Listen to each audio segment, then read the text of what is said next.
Hello बच्चों, जैसे कि आप सभी जानते हैं कि हमारा जो है ब्लास्टर बैच स्टार्ट हो गया है। उसके लिए हम थोड़ा सा डेमो आप लोगों को देने चाहते हैं। देखिए, सबसे पहले केमिस्ट्री में हम लोग जो केमिस्ट्री हमारी यहाँ से शुरू होती है वो होती है इलेक्ट्रॉनिक कॉन्फ़िगरेशन से, इलेक्ट्रॉनिक विन्यास से, ठीक है ना।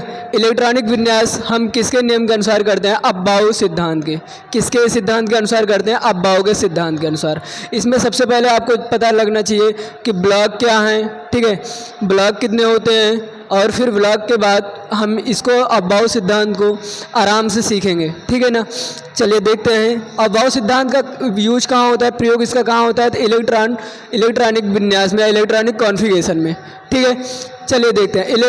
इसका 2-3 रूल होता है, लेकिन हम लोग एकदम आसान वाला, जो बिल्कुल आसान वाला रूल है उसी को देखेंगे, ठीक है ना। सबसे पहले आपको ऐसे करना होगा, क्योंकि हमारे देखो 1s 2s 3s 4s 5s 6s 7s और 8s, ठीक है। इतना आप लोग कर सकते हैं, ठीक है। ये हमारा एस ब्लॉक है। उसके बाद क्या आता है? P block. आप एक ऊपर से छोड़ दीजिएगा और एक नीचे से छोड़ दीजिएगा, ठीक है। पी ब्लॉक में 2p 3p 4p 5p 6p और लास्ट में क्या है? 7p, ठीक है ना। इसके बाद फिर पी ब्लॉक के बाद कौन सा ब्लॉक आता है? D block. तो 3d 4d 5d 6d, ठीक है। एक ऊपर से आप छोड़ देंगे और एक नीचे से छोड़ देंगे, ठीक है। इसके आगे भी आप एक ऊपर से छोड़ दीजिए, 4f 5f। इतना आप लोग कर सकते हैं। अब इसके बाद हम क्या करेंगे? सीधी लाइन,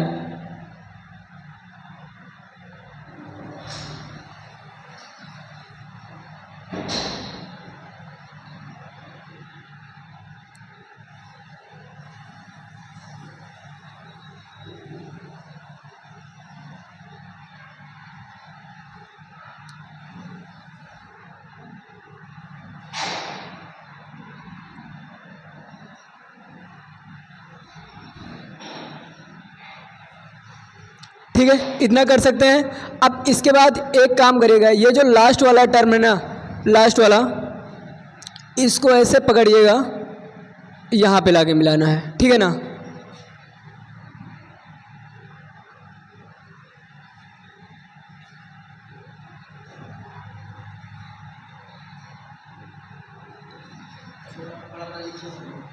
जी,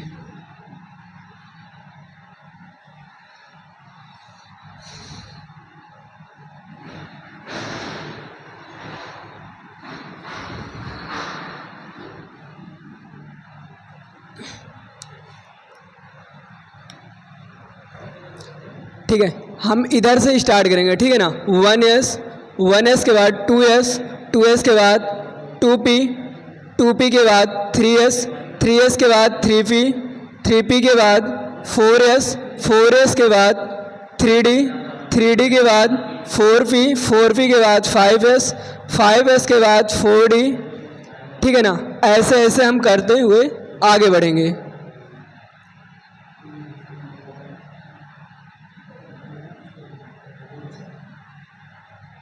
ठीक है।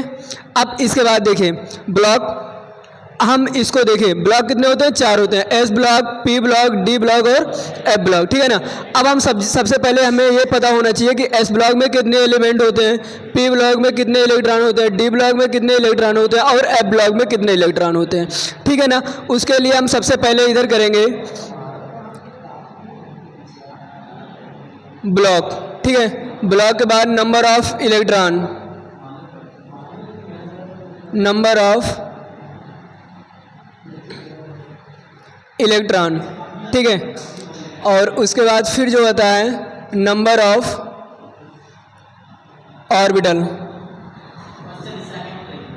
ठीक है, नंबर ऑफ इलेक्ट्रॉन और नंबर ऑफ ऑर्बिटल। ब्लॉक कितने होते हैं? 4 होते हैं। पहला वाला एस ब्लॉक, दूसरा वाला पी ब्लॉक, तीसरा वाला डी ब्लॉक और चौथा वाला क्या होता है? एफ ब्लॉक होता है, ठीक है ना। देखिए पहला वाला एस ब्लॉक, दूसरा वाला पी ब्लॉक, तीसरा वाला डी ब्लॉक और चौथा वाला क्या होता है? एफ ब्लॉक होता है।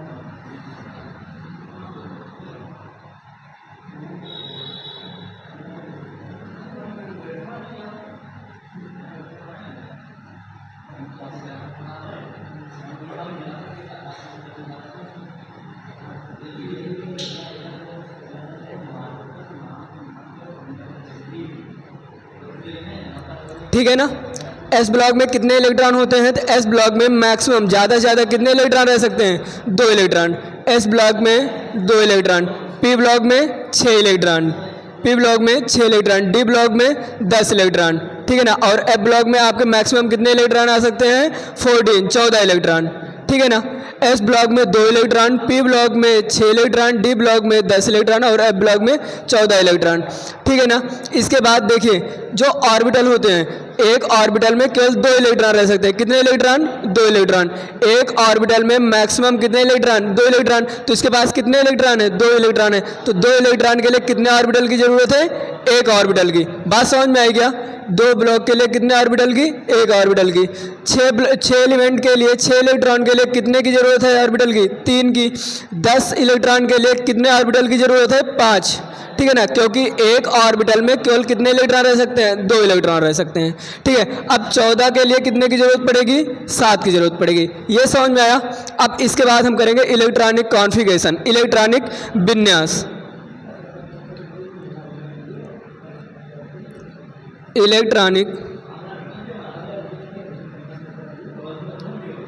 विन्यास, देखिए इलेक्ट्रॉनिक विन्यास में हम सबसे पहले देखेंगे सबसे पहला जो होता है वो होता है क्या? हाइड्रोजन, ठीक है ना। सबसे पहला हाइड्रोजन होता है। तो हाइड्रोजन का परमाणु क्रमांक कितना होता है? एक। हाइड्रोजन जिसका जितना परमाणु क्रमांक होता है उसमें उतने इलेक्ट्रॉन होते हैं, ठीक है ना। जिसमें जितने परमाणु क्रमांक होता है उसका उतना इलेक्ट्रॉन होता है। तो हाइड्रोजन में कितना?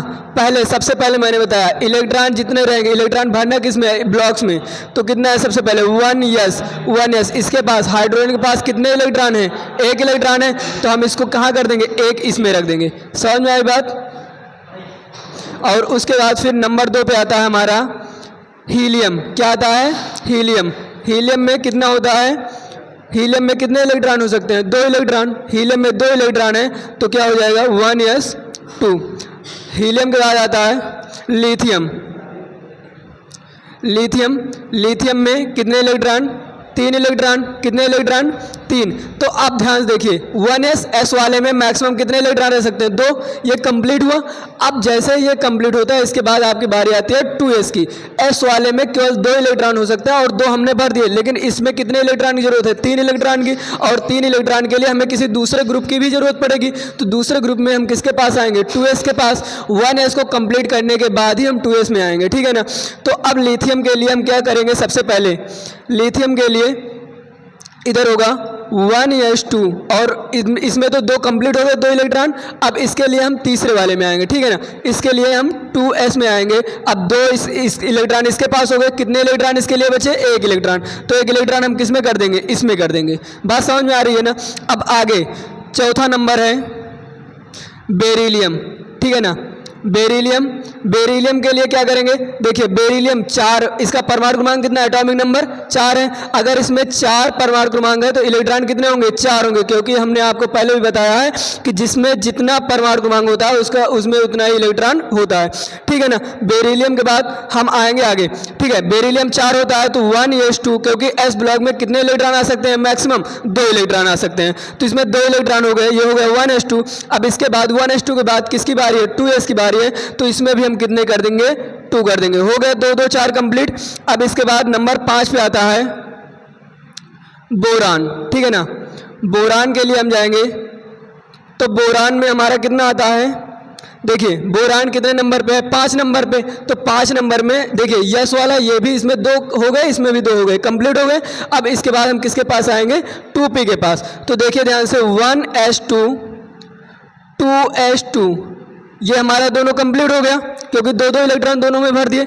अब हमारे पास फिर भी कितने इलेक्ट्रॉन बच रहे हैं, 1 इलेक्ट्रॉन। तो उस इलेक्ट्रॉन को भरने के लिए हमें किसके पास जाना पड़ेगा, 2p के पास, ठीक है ना। तो 2p, अब इसके पास कितने इलेक्ट्रॉन टोटल बचे हुए हैं, केवल 1 इलेक्ट्रॉन बचा हुआ है। तो 1 इलेक्ट्रॉन जो इसका बचा हुआ है उसको हम किधर भर देंगे, इसमें भर देंगे। बात समझ में आ रही है ना। अब इसके पास 6 नंबर पे क्या आता है, कार्बन में हम देखेंगे कार्बन का होगा, कार्बन में कितने इलेक्ट्रॉन है, 6 इलेक्ट्रॉन है, 5 इलेक्ट्रॉन इसके पास है, 1 इलेक्ट्रॉन इसमें और भर देंगे, 6 इलेक्ट्रॉन कंप्लीट। तो हम कर देंगे 1s2 2s2 2p2। बात समझ में आ रही है ना। अब हम p वाले में मैक्सिमम कितने इलेक्ट्रॉन भर सकते हैं, 6 इलेक्ट्रॉन। कितने इलेक्ट्रॉन p वाले में भर सकते हैं, 6 इलेक्ट्रॉन। बात समझ में आ रही है, 6 इलेक्ट्रॉन इसमें भरेंगे, ठीक है। ये 2 हो गए, 2 2 4 2 6। अब इसके पास है ही नहीं तो कितना इसमें भरेंगे, केवल इतना रहने देंगे, ठीक है ना, 6। अब आप पूछेंगे सर किस ब्लॉक का है। देखिए आप इधर से ही आप देख सकते हैं कि ये किस ब्लॉक का एलिमेंट है। देखिए ये हाइड्रोजन है, इसके लास्ट में क्या है, S आया है, तो मतलब ये किस ब्लॉक का है, S ब्लॉक का है। लिथियम भी देखिए इसके लास्ट में क्या आया है, S आया है, तो S ब्लॉक का है। बेरिलियम भी S आया है, S ब्लॉक का है। और इसके बाद बोरान भी देखिए P आया, ये P आया है, तो ये P ब्लॉक का है। कार्बन के लास्ट में कितना आया है, P आया है, तो किस ब्लॉक का है, P ब्लॉक का है। फिर नंबर 7 पे आपका आता है, नंबर 7 पे नाइट्रोजन में आप देखिए नाइट्रोजन का परमाणु क्रमांक कितना है, 7। जितना जिसका परमाणु क्रमांक होता है उसमें उतने इलेक्ट्रॉन होते हैं, ये बात आप ध्यान दीजिएगा। नाइट्रोजन हो गया, नाइट्रोजन को करेंगे 1s2 2s2 2p3, ठीक है ना। लास्ट में इसके पास भी अभी कितने इलेक्ट्रॉन बचे हुए हैं, 3 इलेक्ट्रॉन पूरे बचे हुए हैं, ठीक है ना। 7 के बाद 8 नंबर पर आपका आता है ऑक्सीजन, ठीक है। 8 नंबर पर क्या आता है, ऑक्सीजन आता है। तो ऑक्सीजन का होगा 1s2 2s2 2p4, ठीक है। 2 2 4 4 4 8, ठीक है। 8 के बाद 9 नंबर पर आपका आता है, देखिए 8 नंबर पर आपका क्या आता है, ऑक्सीजन, ठीक है ना। और 9 नंबर पे क्या आएगा, फ्लोरीन।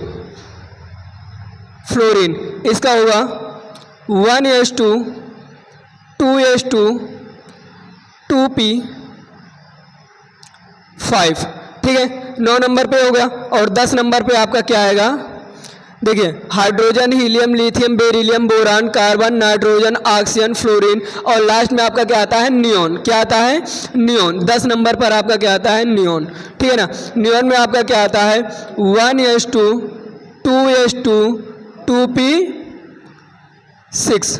देखिए कंप्लीट, ध्यान से देखिएगा इधर क्या हुआ, S ब्लॉक कंप्लीट पूरी तरह से, S वाला भी पूरी तरह से भरा हुआ, S वाला भी पूरी तरह से भरा हुआ। और लास्ट में जो P बचा है ना, P के पास मैक्सिमम कितने इलेक्ट्रॉन हो सकते हैं, P के पास कितने इलेक्ट्रॉन हो सकते हैं, 6 इलेक्ट्रॉन। 6 इलेक्ट्रॉन इसके कंप्लीट है कि नहीं, देखिए P के पास मैक्सिमम 6 इलेक्ट्रॉन हो सकते हैं, 6 इलेक्ट्रॉन इसके कंप्लीट है, मतलब हम इसमें आप कुछ कर नहीं सकते हैं। तो मतलब है P वाला भी आपका कंप्लीट हो गया। अगर हम 11 में करेंगे, ठीक है ना, 11 में करेंगे तो 11 के लिए, सोडियम के लिए आपको क्या करना पड़ेगा, 3s का सहारा लेना पड़ेगा। बात समझ में आ रही है ना, 3s का। अच्छा हम इसको करते क्यों हैं भैया, हम इसको इसलिए करते हैं, इससे हमें ब्लॉक्स की पता लगती है कि किस ब्लॉक का है। दूसरी बात बैलेंसी की पता लगती है, बैलेंसी बोले तो संयोजकता, जिसपे हमारी पूरी ऑर्गेनिक केमिस्ट्री टिकी हुई है, ठीक है ना। आप कुछ भी केमिस्ट्री में करेंगे उसके लिए आपको बैलेंसी की जरूरत पड़ेगी, संयोजकता की। अब आप कहेंगे बैलेंसी क्या है, जैसे हमने बताया कि कोई कार्बन है, ठीक है ना, कोई कार्बन है, ठीक है। अब ये कोई कार्बन है, इसके पास कितने बैलेंसी, इसको कितने, जैसे देखिए ये कार्बन है तो हमको पता है कार्बन के साथ 4 हाइड्रोजन जुड़ते हैं। कितने हाइड्रोजन, 4 हाइड्रोजन जुड़ सकते हैं, ठीक है ना। कार्बन के साथ कितने हाइड्रोजन जुड़ सकते हैं, 4 हाइड्रोजन। लेकिन ये चारों हाइड्रोजन जुड़ेंगे क्यों, कार्बन ही क्यों चारों हाइड्रोजन जोड़ेगा, क्योंकि हमें पता है कार्बन की बैलेंसी कितनी होती है, 4 होती है। कहाँ से आई बैलेंसी, क्योंकि हमें पता है जो कार्बन होता है ना, ये जो कार्बन होता है ना, इसका इलेक्ट्रॉनिक कॉन्फ़िगरेशन होता है 1s2 2s2 और 2p2। अब इसके बाद हमने अभी थोड़ी देर पहले आपको ये भी पढ़ाया कि जो S वाला ग्रुप होता है इसमें कितने इलेक्ट्रॉन रह सकते हैं, 2, और ऑर्बिटल कितने होते हैं, 1। कितने ऑर्बिटल होते हैं? एक। ये भी s वाला ग्रुप है तो मतलब इसमें भी कितने ऑर्बिटल होंगे? एक ऑर्बिटल होंगे। अब ये देखिए किस ग्रुप का है? p का है ना, p ब्लॉक का है ना, तो मतलब इसमें कितने ऑर्बिटल होंगे? 3, ठीक है ना। तो इसमें कितने ऑर्बिटल होंगे? 3 ऑर्बिटल होंगे, ठीक है ना, 3 ऑर्बिटल। अब हम इसमें क्या करेंगे? इलेक्ट्रॉन डालेंगे, ठीक है। इलेक्ट्रॉन आप डालें, इलेक्ट्रॉन किसके नियम से डालेंगे? हुंड के नियम के अनुसार। किसके नियम के अनुसार? हुंड के। हुंड ने ये बताया कि इलेक्ट्रॉन को हम एक साथ 2 इलेक्ट्रॉन नहीं डाल सकते, हम हर एक ऑर्बिटल्स में एक एक इलेक्ट्रॉन करके डालेंगे, ठीक है ना। तो ये अलग ब्लॉक है, तो इसमें आप 2 इलेक्ट्रॉन एक साथ डालिए। अगला वाला है, इसमें भी आप 2 इलेक्ट्रॉन, 2 इलेक्ट्रॉन है, 2 इलेक्ट्रॉन हमने डाल दिया, 2 इलेक्ट्रॉन, 2 इलेक्ट्रॉन। अब इसमें देखिए हम इसके जैसा 2 इलेक्ट्रॉन नहीं डाल सकते इसमें, क्यों? इसके पास कितने ब्लॉक हैं? कितने ऑर्बिटल हैं? 3 ऑर्बिटल हैं। तो हम सारे ऑर्बिटल में एक एक करके इलेक्ट्रॉन डालेंगे, ठीक है ना। तो एक एक करके इलेक्ट्रॉन डालेंगे। कितने इलेक्ट्रॉन है इसके पास? 2 इलेक्ट्रॉन है, तो हमने 2 इलेक्ट्रॉन क्या कर दिया? डाल दिया, ठीक है। अब इसमें देखिए कितने इलेक्ट्रॉन बचे हुए हैं? एक इसको चाहिए, एक इसको चाहिए, 2 इसको चाहिए, 2 1 3 1 4। तो इसकी बैलेंसी कितनी हो गई? 4 हो गई। इसीलिए जो यहाँ पे एक कार्बन 4 हाइड्रोजन जोड़ा हुआ था, इसीलिए 4 हाइड्रोजन जोड़ा हुआ था। क्यों? क्योंकि ये कार्बन जो है इसकी बैलेंसी कितनी होती है? 4 होती है, ठीक है ना। कार्बन की बैलेंसी कितनी होती है? कार्बन की बैलेंसी तो 4 होती है। अब बात आएगी कि प्लस में होता है या माइनस में होता है, या फिर कार्बन के साथ हाइड्रोजन ही क्यों जुड़ा, कोई और ग्रुप क्यों नहीं जुड़ा? क्योंकि कार्बन की बैलेंसी किस में आई है? प्लस में कि माइनस में? अब हमें ये कैसे पता लगेगा कि ये प्लस में आई है कि माइनस में? क्योंकि हमें ये पता है कि ये कार्बन जो है किस ब्लॉक का है? p ब्लॉक का है। किस ब्लॉक का है? p ब्लॉक का है। अगर ये p ब्लॉक का है तो कोई भी p ब्लॉक का एटम हो उसमें क्या होता है? माइनस होता है। क्या होता है? माइनस होता है। और ये भी हमें पढ़ाया गया है कि अगर कोई माइनस में है, ठीक है, कोई एलिमेंट माइनस में है तो उसके साथ जो कंपाउंड बनेगा दूसरा वाला जो होगा वो प्लस में होना चाहिए, ठीक है। तो ये क्या होगा? प्लस में। तो कार्बन जो है ये माइनस में, 4 माइनस के इसके ऊपर चार्ज रहती है, तो ये क्या करता है? अपने आसपास में हाइड्रो मतलब प्लस वाले आइकॉन को ही जोड़ेगा, ठीक है ना। ये क्या करेगा? अपना प्लस वाला। तो इसीलिए ये क्या करता है? ये माइनस में हो गया, 4 माइनस इसके पास है, और एक क्या करेगा? प्लस वाले को जोड़ेगा। तो प्लस वाला आप किसी को भी जोड़ सकते हैं। इधर क्या हाइड्रोजन है, तो हमने इसके पास क्या किया? 4 हाइड्रोजन लगा दिया, 4 हाइड्रोजन लगा दिया, ठीक है। तो ये क्या बन गया? CH4 मेथेन, ठीक है ना। बस क्या? चलिए ठीक है, जितना ये आपका है अब्बाउ सिद्धांत, ठीक है। हम अब्बाउ सिद्धांत का यूज क्यों करते हैं? तो अब्बाउ सिद्धांत का हम यूज करते हैं इलेक्ट्रॉनिक विन्यास के लिए, ठीक है। इलेक्ट्रॉनिक कॉन्फ़िगरेशन जो हम करते हैं वो किसके नियम के अनुसार करते हैं? अब्बाउ नियम के अनुसार। और इलेक्ट्रॉनिक विन्यास से ही आपका आगे जितना भी कुछ पढ़ाया जाएगा सब इलेक्ट्रॉनिक विन्यास पे डिपेंड करता है, ठीक है ना। जैसे आप देखिए बैलेंसी निकालना हुआ, हमें संयोजकता निकालना हुआ, तब भी हमें उसकी जरूरत पड़ेगी। ऑक्सीजन संख्या निकालना हुआ तब भी हमें उसी की जरूरत पड़ेगी। हमें किसी का नॉमेनक्लेचर करना हुआ तब भी हमें इसी की जरूरत पड़ेगी, ठीक है ना। तो ये आपके लिए बहुत ज़्यादा इंपॉर्टेंट है, आप सभी लोग ध्यान से पढ़िएगा। मिलते हैं आपको अगले नए वीडियो में, तब तक के लिए जय हिंद। चैनल को आप लोग सब्सक्राइब कर लीजिएगा और जुड़े रहिएगा हमारे साथ, हमारे इस नए ब्लास्टर बैच के साथ, ठीक है ना। तब तक के लिए जय हिंद।